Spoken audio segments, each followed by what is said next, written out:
Hey guys, Mix here, and in today's video we have a fun video in store for you guys. So as you guys can see, I got the Corvette here, T-tops off, cameras all set up, but it's a nice car right next to me, isn't there? So right here we have my friend's 1990 Ford Mustang Fox body. It's got the 5.0 obviously. My friend Mike. How you doing? And ever since we bought this car, he's been in a couple videos. When we bought the Corvette, he test drove it because I didn't know how to drive stick. We've always wanted to have the two cars and cruises together, and now is the first time this is ever really happening. So it's pretty exciting, but it's a little chilly out today. That's not too bad, but I have the T-tops off because on long drives, some exhaust fumes do kind of leak into the cabin, and I do get a slight headache, so I'm gonna take that off. Hopefully the microphone for the camera isn't too bad with wind and everything, but I'm probably gonna have some camera angles and different shots too. Might go under a bridge a couple times and you know, hear them breathe a little. But as you guys see, I have the hood popped right now just because I topped off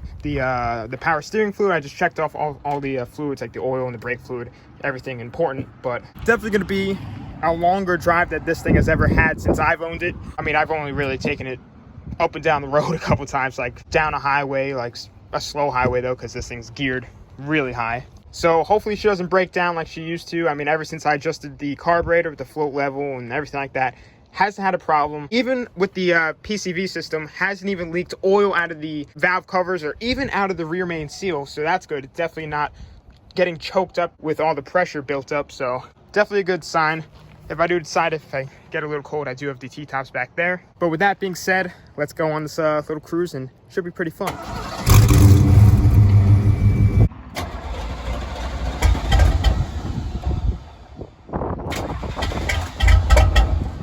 A little cold.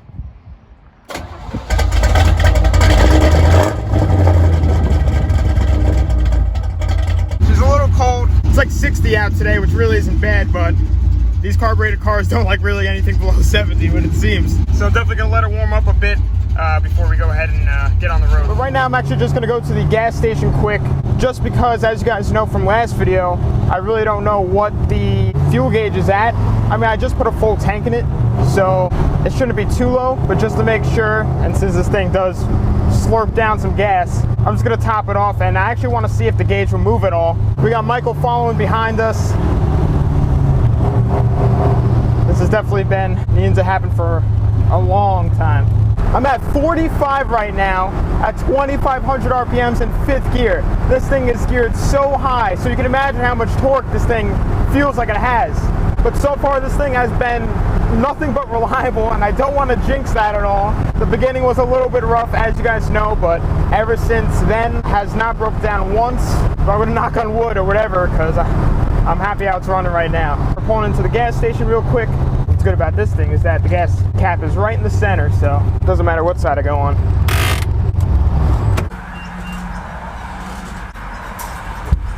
So right now, I just put in like 20 bucks. If you guys remember what the gauge looked like last time, we'll see if it moves up any more than how it did before.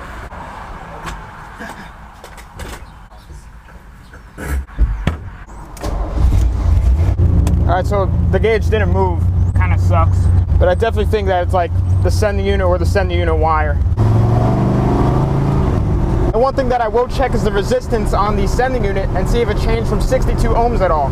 A full tank is 90, so if it went up at all, then the sending unit would be working, and I think we would narrow down from to a wiring issue, because last video, one of you guys told me to ground out the signal wire and see if it moves, and I did that, and it worked, so shout out to you. So we know that the gauge is working, but tomorrow, this thing is actually going in to get the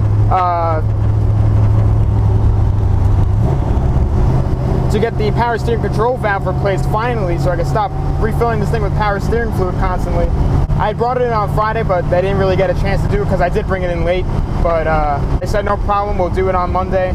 So if all goes well, hopefully this thing won't be leaking too many fluids in the driveway anymore. But right now we're gonna go head down to the water, get some shots of the cars.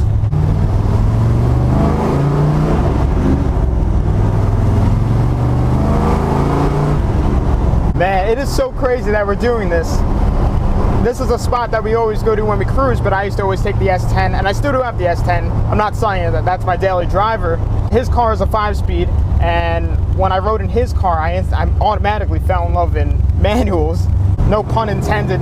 but I just like how you're in control of the car and it just keeps you focused. Sometimes when you're driving an automatic, I kind of just like zone out of it. I think everybody does, but manuals are just so fun. I know last cruising video you guys told me to downshift more, so I've been practicing that a little bit, but I still do slip her into neutral a lot. Shout out Seagulls.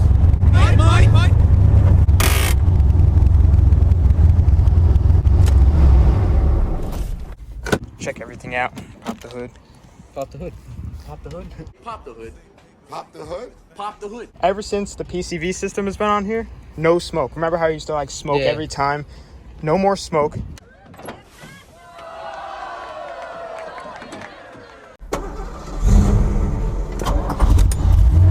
Woo. It's pretty cool. So there's a C5 right there, Corvette. There's a C6 Corvette right there. And then a C7 just left. And then I'm the C3. So we almost have all the generations just in a random parking lot.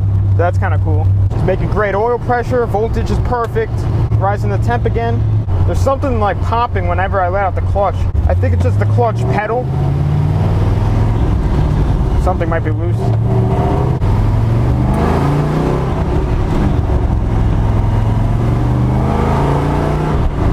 And the other day, me and Michael actually checked the tranny fluid because the plug on it was real tight, but we finally were able to get it, and it had a perfect amount of level in it, so that's good. Definitely some peace of mind there, because not gonna lie, I did drive it around for a while without even knowing what the tranny was. I kind of sent it, but she's still alive, and hopefully I didn't just jinx it once again. It is such a perfect day out today, perfect for cruising around. It's like fall. So for those of you that don't know, when we go onto this bridge, hopefully we get a good exhaust sound, but this thing has long tube headers to a straight pipe to two Flowmaster Super 10s, and then straight out the back with the 2.5-inch pipe.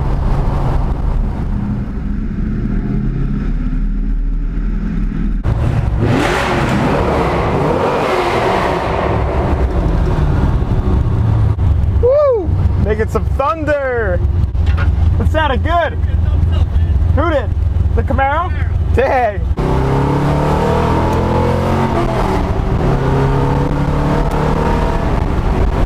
I lost Mike back there, and now we got caught at a red light. I gotta find a place to pull over quick. Pull around here, and hopefully he sees me. Man, it is sunny. There he is. Yeah, he's calling me now. I want to try and cut across here. No way. No cars on either side. What are the chances of that?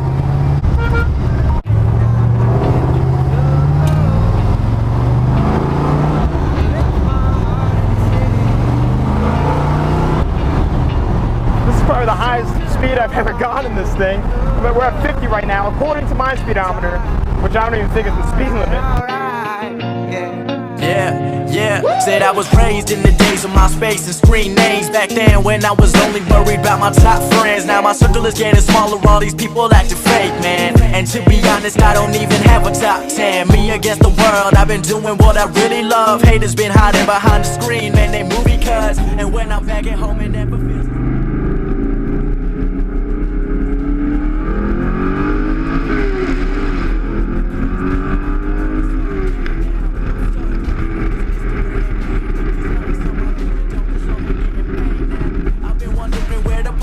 Cause all of my concerns got me wondering where they got the Bacardi at. So going for another drink just to get away. We gotta live it up, Carolina here to stay. I'm hoping I won't let you go.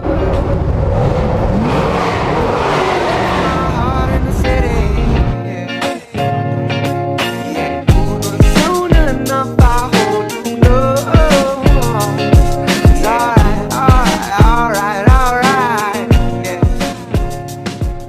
So guys, I just got back from the little cruise. This thing did absolutely amazing. Didn't have any issues running whatsoever, besides maybe like the cold start from before, but other than that, it was perfect. That cold start really isn't an issue, just a carbureted car and weather it hasn't seen yet. But as you can see, I put back on the T-tops, cleaned up everything inside, all the camera equipment and whatnot. But comment down below how you guys like these type of videos. If you guys like the cruising and just kind of chill, hanging out, having fun with friends in cars, then definitely let me know. Then we'll go to like car shows and stuff like that. Definitely not how it looks now, because it looks like it has like a blue camo wrap on it, but not a good one. Once it gets repainted and I put in the new headlights, because I do not like these headlights whatsoever. Once all of that's done and the body work and everything, and it's actually nice, then we'll start taking it out. And I was thinking about getting maybe some like spoked rims and not like these whole rims, you know, with no openings. I do like these, but just like another pair maybe just for like car shows and whatever, because these are really light. They're all aluminum. They are race wheels, but I've been seeing some nice pictures of C3 Corvettes with like some like 18-inch rims on there and like kind of skinny-ish tires, but not too skinny, and it just looks super clean. So I might do that sometime down the road, but tomorrow we'll see if hopefully the power steering gets fixed, so I don't have to constantly put down Speedy Dry and a big old pan under there and buy power steering fluid every other day. But anyway, guys, with that being said, I'm going to be ending off the video here. Follow my social medias. They will be on the outro of this video. Instagram and Snapchat I use the most. But thanks for watching. Please subscribe and comment. Tell your friends about the channel.